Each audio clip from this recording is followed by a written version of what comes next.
Week 15 is coming in hot, we think, as it slowly approaches towards week 15. We've had 3 games pushed back already. Hopefully no more. We shall see. We're going to break down week 15. We're going to do a snake draft on air and get to your questions to get you set for the dumbest week we've had in a very long time. This is the Snake Draft Q&A right here on the FanDuel YouTube, Twitch, Facebook, and Twitter pages. My name is Jim Sannes. I am a senior writer and analyst for numberfire.com, joined here as always by JJ Zachariason and Brandon Gdula. JJ, of course, is the editor-in-chief of Number Fire and FanDuel. And JJ, it is the fantasy season-long playoffs this week. We've got a DFS slate. Weird to go into the playoffs with just so many moving pieces still in play here on this Friday afternoon. How are you doing today? Not great. There's the thing that so what's going on with the NFL, obviously, if anyone's tuning in right now, you probably have already seen that games have been postponed till Monday and Tuesday.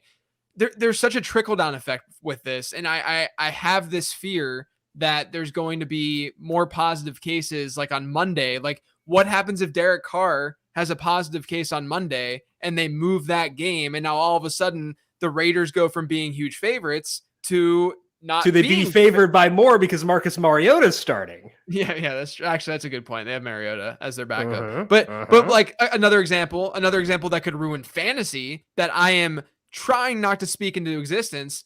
What happens if Cooper Kupp tests positive and they have that game on Tuesday and we know there's an outbreak going on? I mean, that kind of stuff is just very, very frightening. Obviously, our number one priority, we talked about this on Tuesday, Jim, our number one priority is obviously the player's health and anyone's health who's getting COVID. So understand that that's obviously number one for us. But as fantasy analysts, we have to talk about this stuff. And we have to talk about the trickle down that this could have. And there is a domino effect that is a little bit frightening, a little bit scary as to how it can impact your fantasy team. So this draft in particular, though, is going to be just a complete S show. I mean, it's just a very, very difficult one to sort of wrap your head around. It's tough to begin with, but now I'm additionally frazzled because you put the idea of Marcus Mariota starting in my head, and I'm just like going to drift off into fantasy land and pretend that is a reality for the next several years. Brandon Gdula is the managing editor of numberfire.com. Brandon, we pushed back our Heat Check fantasy podcast this week to Friday so we could have more news at our disposal, and then they postponed one of the big games we talked about there with Seattle versus Los Angeles. So Cooper Kupp off the slate, Matthew Stafford off the slate, whatever for Philadelphia, Washington. But like that does change things. So how does your view of the main slate change with no Kupp and no Stafford? Yeah, I mean, it gets worse. It makes me feel better of just playing literally 100% Kyler Murray across all lineups. I really don't think that's going to change. It is not good news to lose Cooper Kupp because I wasn't as high on Devante Adams or Stephon Diggs as I was on Cooper Kupp. But I think like within the context of this snake draft, Devante might be the number one pick. I honestly had a hard time filling out my queue. Yeah. Getting to the 18 players? Is it 18 or 15? I don't know. Yeah, but I have no idea who I'm even going to take past 8. Like I just have no idea right now. I just got to a certain point and I was like, I don't know. Like I just everyone's just the same. It's a really strange week. Usually, like there's a pick that you absolutely want. I don't know. I don't want the first pick, but like I don't really want any of these picks because I don't have to fill out a team on the slate. But I think it's going to make it pretty chaotic, but a lot of fun too. Especially if you do something like Warp Scores, which I do, and you guys were making fun of me. Yeah, you try way too hard. I'm prepared. You try way too hard, and you're tied. We're all tied at 4 wins apiece. Okay. Okay. We have a lot of things to talk about this score where it's 4-4-4. Last week, for those of you who tuned in, you know that I hosted it because Jim was traveling, and Jim made 2 picks because he was at the turn. He made 2 picks very, very fast, and I didn't realize that he made the picks, and I had to quickly take whoever was at the top of the list with like 3 seconds left. And I took Dak Prescott without realizing that Tom Brady was still available. And Brandon can vouch. Immediately, I said that I would have taken Tom Brady. If I would have taken Brady, I would have then gotten Mike Evans as the stack, and I would have won last week. And I am still tilting over it, and I will tilt over it until the end of time. All I heard was complaints from people who lost. Is that what I hear? Also, I was on a plane the entire afternoon. I got to the hotel lobby at 4:02 p.m. Eastern. We started at 4:03. 405, I had 3 minutes to get ready to run your VORP scores. Yeah, to run my VORP scores to get all ready. So, like, I feel like had I been prepared, I'd run by more. It wouldn't have even mattered. Just wipe the floor with you fools. Each of you guys got to draft off screen 1 week this year, and coincidentally, you won. It's a high pressure situation to be on the screen. Brandon. So, go ahead, just go do it. This feels better. I hate that he's actually leaving, so I'm going to put him back up because this is way funnier if he's just not there. All right, so I think, JJ, you're the one who's not in. Why are you coming back? You wanted to leave. You had full leeway to not be here, and you came back. Should have just left the Yeah, okay, he's done. All right, JJ, are you last one to enter? Yeah. You ready to do this? I'm letting you back. Yeah. Okay, I'm going to enter right now. We'll see who gets what spot. And I got the 101. Ooh, cool. They put out signs on Cooper Kupp. That's nice. Oh, cool. I was going to forget. They didn't on my screen, so that's good. Thanks, FanDuel. Oh, they knew that I needed the help. That's why. They knew the reigning champ needed an assistance. I mean, it's really Kupp, Metcalf, and Stafford that we got to avoid because Sony Michel 101 if Henderson can't go, but now it doesn't matter. I mean, now it doesn't matter. But we likely weren't going to go Washington and Philly, right? Jalen Hurts was not. I mean, maybe you can make the argument. I mean, I don't think that it's worthwhile at QB3, but like maybe you can make the argument for it. And you're not going anywhere in Washington, and that's really all we had to change, right? Was those 2 games? Yeah, those two games. Yeah. Just really 3 players, but I mean, again, Cooper Kupp was probably QB1. Yeah, and then whoever got Kupp was probably going to stack with Stafford because they're 2 quarterbacks ahead of the pack, and then whoever's got to pick the third quarterback's just going to get. I think the third. I'm gonna take Adams here in a second, but I think the third quarterback is just going to be what can you stack essentially, and you were never going to stack Jalen Hurts, which is why I'm going to go Devante Adams 101. I will say. There's more wide receivers on this slate. Is it even a slate? Can we even call it a slate? There are more wide receivers that are viable within this grouping. And so it does make sense to go with a running back earlier on. Jim went Najee with the 102. It does make sense to go running back early on just because there's not a lot of running backs out there. I think that all 3 of us are probably going to just have 2 running backs at the end of this. Just go with a wide receiver in the flex. But I just went with Adams because I think Adams is the top player like in fantasy on this slate now. I think he was the 101.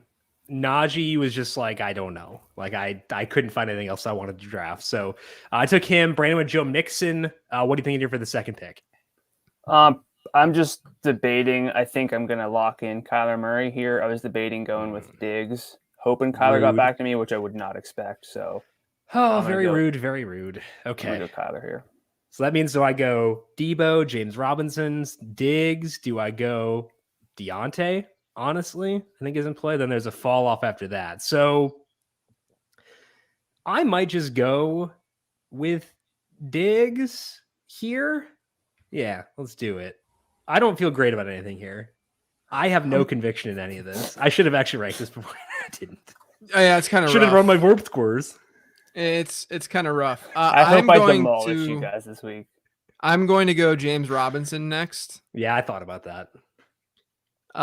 Without Carlos Hyde there. Yeah. The running backs are just rough right now. They're not great. And I don't really love this is an inflection point, I feel like, in this draft right now. I should have taken James Robinson. I regret that. I might just buy volume. Oh, this is going to be so dumb. Why am I doing this right now? Oh my God. Why would I do this? Don't do it then. I went Saquon. Okay. There we go. Okay. I thought you were going to go like Zeke. I mean, like, no, I just can't.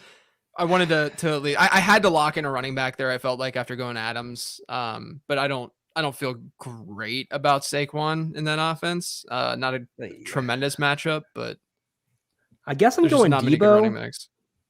He's still at 91 yards per game in the 4 games he's played more running back. It's a pretty good game. I think that's at least intriguing. I don't feel great. Like, part of it is I didn't want to take Deontay since I already have Najee. I might have taken Deontay if it were straight up. I don't know. Kittle's good, right? Yeah, he's good to go. He'll play. Okay. Are you taking him? Oh, okay. Yeah. So my you've Vorp got score said to take him. So brutal. Kittle, Mixon, Kyler. So you're all spread out here. What are you doing next? I might honestly go Cordero so I can get a stack. I thought about wanting a Kittle Patterson type stack. Obviously, Jib That's why I took wanted Debo, as I figured that Cordero will Patterson get and back to Debo. me. Yeah. All right, so you take Cordero, which means I might just go Deontay. I still got that receiver slot open. I consider him for the last one. In a phenomenal game. Yeah, well, I mean, I've already got Najee, so why not just get every single touch on the Steelers and load up? I have. I got to get Big Ben now to lock down all the Steelers points. I think he's the quarterback 3. I mean, there are no. Okay, I'm gonna go CD Lamb with my next pick because I have Saquon too, and then I'm gonna ruin Jim. Rude. I knew it. That's my fault. I could have Josh taken Allen. him, which means that I can just take a running back here and not sweat. Oh my gosh. What running back do I take? Yeah. Why do you think I went with Josh Allen? David freaking Johnson? Oh my gosh. It's really Zeke, Gaskin, Freeman, I think, probably left. What is this?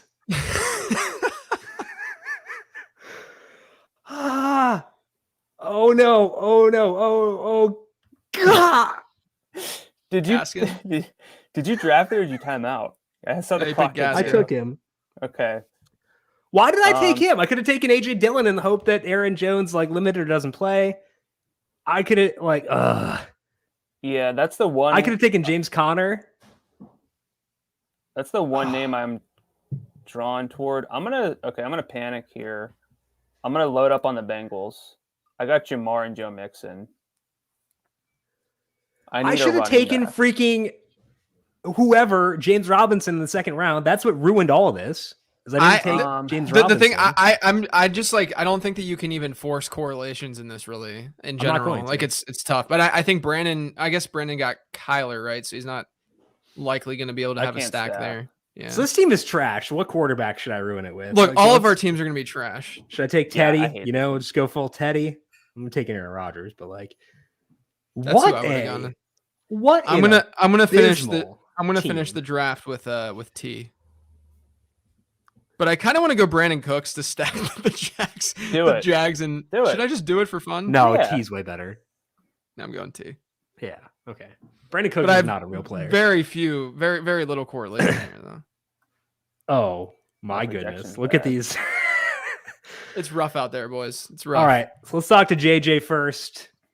I think the key change in the draft is you taking James Robinson, which I should have done. So I feel pretty stupid. I think you made the right choice. There any thoughts on your team here? I mean, there's not a lot of correlation. I only have the CD Lamb, Saquon Barkley game stack, and then I kind of ruined your stack by going Josh Allen. But as Brandon alluded to early on, there are 2 quarterbacks I think on this slate that separate themselves, and Josh Allen's one of them. So I got Josh Allen there. Devante Adams was I thought the best play. I mean, I don't regret the choices I made. It's just that this slate is really, really difficult to put together a lineup that's cohesive and logical. You had slacked us before that Myles Gaskin was running back 6, and I was like, that can't be true. No, he's RB6. Yeah. He might even be RB5, honestly. That's brutal. Okay, let's talk to Brandon about his team here. You took George Kittle in the receiver slot. I think that makes a lot of sense because we talked about this earlier today. He's basically a receiver in terms of the output that he gets you. I think that honestly, Devante wasn't a bad pick either. I know that people watching may be surprised by that, but he's had a good role, 68% snap rate in back-to-back games, good rushing work, good target work. I think that was actually the right choice. Any thoughts for you and your team? I mean, I don't love it. The only play I really love here is Kyler. Detroit's so bad against the pass, downfield passing, overall passing. They don't generate pressure. If James Conner's dinged up, Kyler might have, extra equity at the goal line for rushing scores. I really think that he is the number one play on the entire slate and that he could go for, 35. And if he does, I really didn't want to pass that up just to get, James Robinson in my lineup. Yeah. So it's more of a swing on upside. Joe Mixon, I think, is someone who could go overlooked in a tough matchup, but his role is really good when he's healthy. He was, sick last week, played 60% of the snaps. Kittle Cordero, I think, is a fine mini stack there. I just like Jamar Chase's upside always. So, and as we talked about on the show today, Denver efficient against downfield passes, but actually lets up the highest ADOT in the league, which is kind of surprising. And then Devante Freeman should play about just under 70% of the snaps, and Green Bay will let you run on them so that you don't throw the ball. And so I think that Devante Freeman's got at least a little bit of a floor relative to some of the other backs we had to pick from. Yeah, I think that the key takeaway for me from doing this exercise is that the running back pool is very, very thin, because we talked a bit about this on this morning. We were talking about like, okay, if Tony Pollard doesn't go, we can use Zeke. If James Conner doesn't go, you can use Chase Edmonds. If there's another if is in there. Oh, if Darrell Henderson doesn't go, and then Sonny Michel got jettisoned from the slate. Yeah, if Aaron Jones can't go, AJ Dillon works, but like none of those ifs really panned out. I guess I haven't seen a final word on Aaron Jones yet, but like that's brutal in terms of like running back. So we talked about this morning. It is a week where probably receiver in the flex is not only like viable, but probably desirable at this point, I would say. Yeah. Yeah. And like you said, most people I think are more willing to do that than we are. We don't ever. Yeah. There's probably like 1 week a year where we end up getting there, and I think this is that week. It is indeed. Okay, let's go to the questions. Started things off on YouTube. As always, if you are watching this and have questions on week 15, get them in. Twitch, Facebook, YouTube, Twitter, does not matter. We'll take them from anywhere. I'll start here with Grim Fan. I know 2 games have moved to Monday and Tuesday, but with that being said, do you feel comfortable playing the Cleveland quarterback, whoever that may be, considering Mayfield most likely will still be out? So, like, that's probably going to be Nick Mullins, if I had to guess. Though I will say Baker tested positive on Tuesday, I think, and you only need one negative test to come back. So, JJ, let's say you're in a spot where you're in a super flex league, desperate at quarterback. Do you hold out? I mean, you might not have a choice this week, I guess. Yeah, I mean, I don't think you have a choice, more than likely. I mean, I would do what I could do to avoid using a Cleveland quarterback, I think is my general answer. I mean, that includes Baker to some degree as well. It just depends on what those alternatives look like. And Vegas has not been bad in the secondary this season. It's not like the most like desirable matchup on the planet either. So I'm not really buying into if I can avoid it. I'm hoping that I can avoid the Cleveland quarterback situation. And if you're in a super flex league and Nick Mullins start, I'd probably give strong consideration to a running back receiver in that slot. Especially if you're in a PPR format, because, of course, quarterbacks will score the most points and they get preference. But in PPR leagues, I mean, you can utilize a wide receiver there and be fine enough, and get double-digit points and still, come away with a W. Right, exactly. And I don't know. I think it would help if Wyatt Teller and Jedrick Wills get cleared. That would help a lot in terms of the Cleveland quarterback, but you're playing a dangerous game there. So if you can avoid it, I would try to do so. Let's talk to Brandon for this one from Elias. Door number 1, pick up Minshew as Jalen Hurts insurance and wait until Tuesday. Use one of those guys, so Philadelphia quarterback, or use Tua Tagovailoa or Jimmy Garoppolo, I guess, on Sunday. Brandon, for you, which door are you choosing? Well, Jalen Hurts was a full participant today with added time. He should be good to go for Tuesday. So I'm fine if you you can pick up Minshew just to be safe, but I think it sounds like Hurts is going to be good to go.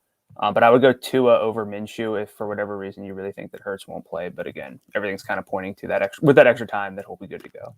Yeah, and Minshew's fine. It's like if you have to use Minshew, like if you have Hurts and you have to go Minshew, feel like it could be a lot worse. And Tua gets downgraded without Jalen Waddle, so I think that helps decide there as well.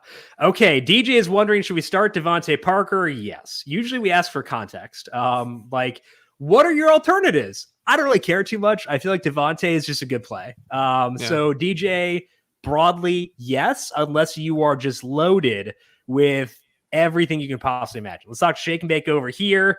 Goedert or Pat Freiermuth? JJ in PPR. Goedert is playing Tuesday. Freiermuth is facing Tennessee. And I think the Pittsburgh offense can be fine in that game. Personally, I will have Najee and Deontay on my snake draft team, so they better do fine.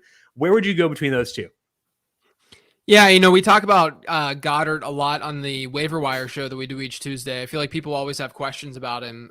He's seeing a decent target share. He will see a decent target share from a projection standpoint in that offense. It's just that they don't throw the ball that much, and they're in a situation where they may not have to. Obviously a lot can unfold, but if we were to assume that Washington's not going to have a starting quarter, Taylor Heineke or Allen, if they're not going to be healthy, then you should expect them to be in a positive game script, Philadelphia. And if that's the case, we've seen them think about that Detroit game earlier this year where Jalen Hurts threw the ball like 14 times. I mean, that's the fear with Goedert. So I would probably go with Freiermuth in a game where Pittsburgh's likely going to throw. I mean, I wouldn't be shocked if Pittsburgh threw the ball twice as much as Philly if things break a certain way this week. And as a result of that, I'm going to go with the guy who would see more volume, and that's going to be Freiermuth. Like target shares favor Goedert, but raw target volume could very well favor Freiermuth here. I would also say, like, even when Gardner Minshew started, they were still very run heavy in that game. They just were crazy efficient, but they were very run heavy still.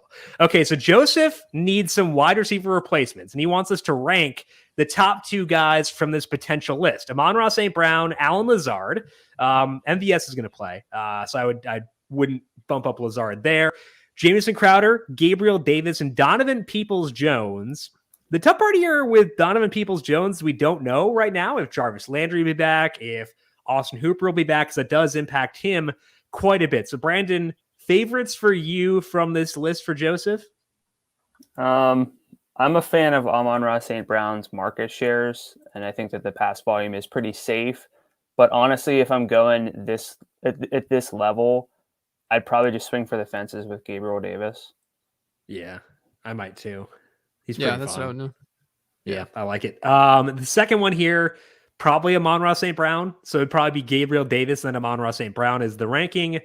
And then I think I might actually go DPJ above Crowder's because that Jets team is such a dumpster fire right now. I might take a different angle and go Crowder too. And the only reason I say that is because he's going to play the slot for them. The slot's been destroyed against Miami this year. Crowder did score earlier this year against Miami, but that's the only reason why I would maybe. It's because it's not like you're talking like super obvious plays here with these guys. The Jets are just they built the plane out of slot players, the Braxton Berrios and Jamison Crowder being like I mean it's not an easy decision either. I mean like Berrios did what he did last week and he saw more volume, but obviously Crowder basically doubled him up in the important peripheral statistics. So I might go Crowder too, but I think we all agree that at least Davis is one, and then there's just like a lump of players after that. I'd agree. Okay, DJ talking to JJ here. Is KJ Osborn a must start this weekend? Seems like Adam Thielen will be out for the Vikings on Monday versus the Bears. Osborn had good target shares in that game against the Steelers. What do you think about him for this spot?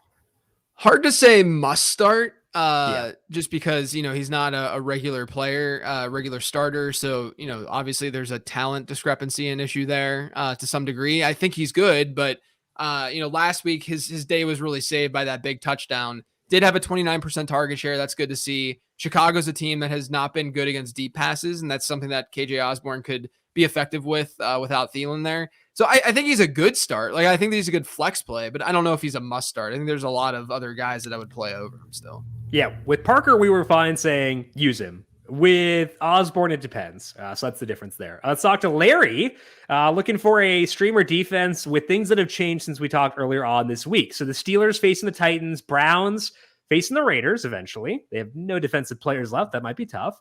Got the Jags or the Texans facing each other. Bengals facing Denver. The Raiders facing whatever it is the Browns will roll out. JJ, if those are your options, which one are you favoring most? I would probably throw the Browns out. I wouldn't go the Browns direction. I wouldn't go the Texans direction, I don't think. I honestly, I mean, maybe this sounds crazy, but I might go the Jags among this group. I like the Jags a lot, actually. They have a good front. The movement has been in their favor since the Urban Meyer, Brandon agrees, since the Urban Meyer firing. I just think that it's I think that they're a decent play. For what it's worth, I'm using them in a playoff matchup this week. I'm using them in DFS this week. I will be because the low right salary with you. Yeah, I will be right there with you. Yeah, I see no reason not to. Let's talk to Grim Fan. Michel or Henderson? It's Michel by a wide margin. We don't know if Henderson will play. B, if he does play, we're not sure what the workload will be because he tested positive, which means there could be conditioning concerns there.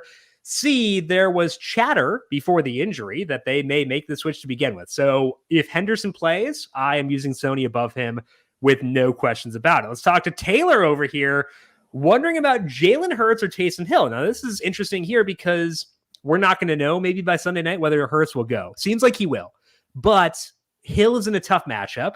Hurts facing a team with 15,000 dudes on the COVID list. I'd lean Hurts. JJ, what about you? I'd probably lean Hurts, but I think that it's very, very close, like back-to-back in rankings, kind of close. The way that I view Taysom sort of is just like an insanely high variance play, whereas Jalen Hurts, I think, has a better natural floor than Taysom does. The matchup for Taysom is a little bit scary, but I think that if you get in a game script environment for Taysom where they are trailing big, you could get a lot of rushing production from him potentially.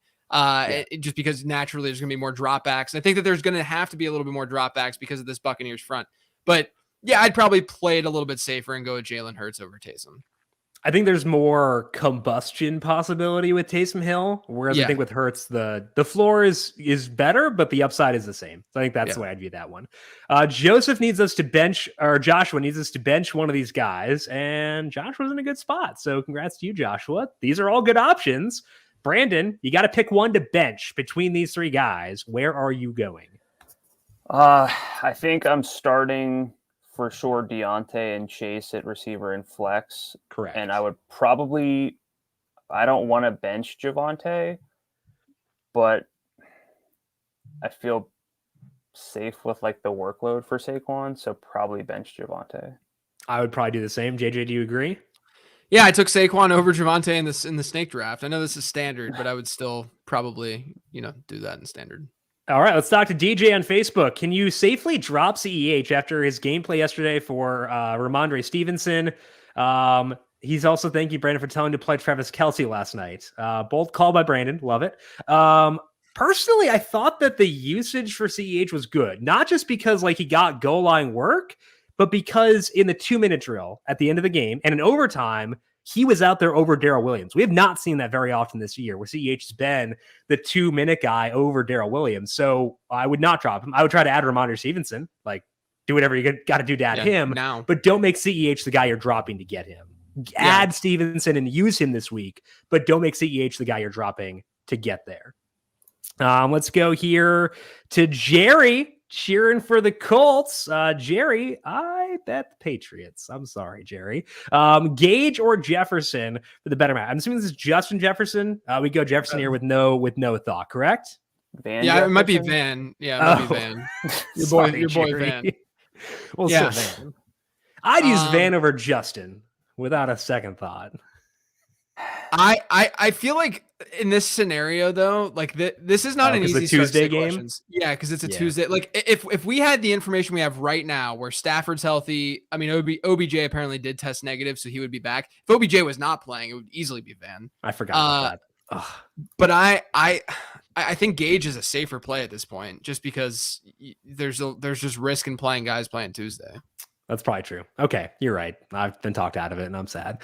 Also, Tyler Higbee's on the COVID list, in case any of you have him, like me.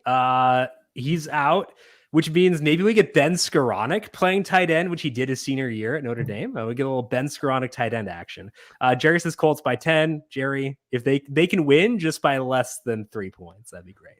Okay, final one here from Grim Fan for you, Brandon. How do you feel about Duke Johnson and Brandon Cooks this week? So Savon Ahmed and Myles Gaskin are back for the Dolphins, but Brian Flores said they will evaluate things based on how they look, because Duke has been at practice all week, whereas they have not. So how you feel about Duke Johnson, and then how do you feel about Brandon Cooks this week? I have not really thought about Duke Johnson. Is that something that I should have?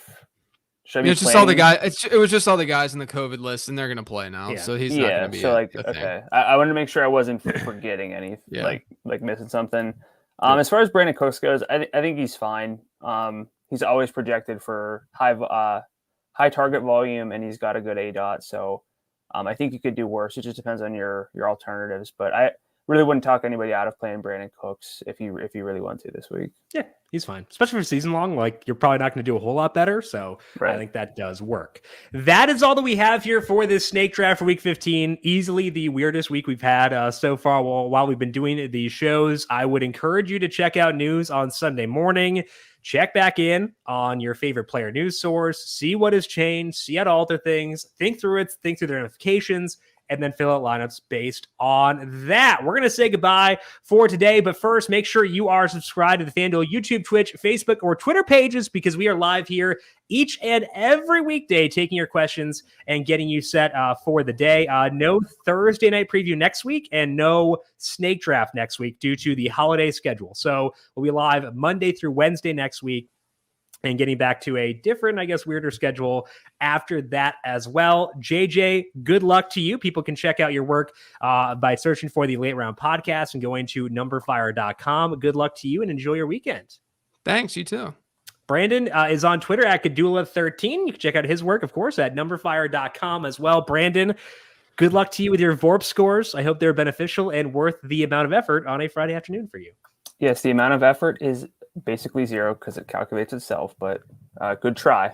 Basically, zero is more than zero. I'm on Twitter at Jim Sannes, JIMSANNES. Big thank you to Joy Affleck, our video producer, for running the video side of things here today. Thank you, Joy, as always. And thank all of you for tuning in. Good luck with your Week 15 lineups. Stay safe, stay healthy. We'll talk to you once again next week. This has been the Snake Draft Q&A.